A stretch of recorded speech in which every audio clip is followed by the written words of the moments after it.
katatanggap ko lamang po ng balita ngayon na yung ating pong billboard ay nakakabit na. Makikita nyo po ako dyan sa kahabaan ng EDSA, yung malaking LED billboard dyan. Sa yung isang billboard, LED billboard ko po ay nakalagay dyan sa may harap ng Camp Aguinaldo. At yung isa po ay sa Paseo de Magallanes.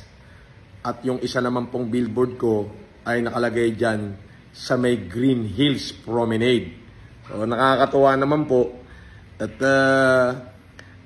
may nagkabit na ho. Isinali po tayo sa Best Choice Award and Performers ng Gawad Pilipino. At yun po, panoorin nyo po. At dyan po nakakabit yung aking mga billboard sa Promenade, Green Hills Promenade yung isa, sa Camp Aguinaldo yung isa, sa EDSA, at yung isa po ay sa Paseo de Magallanes. Yung mga basher, pasok! Paboran niyo yung billboard ko.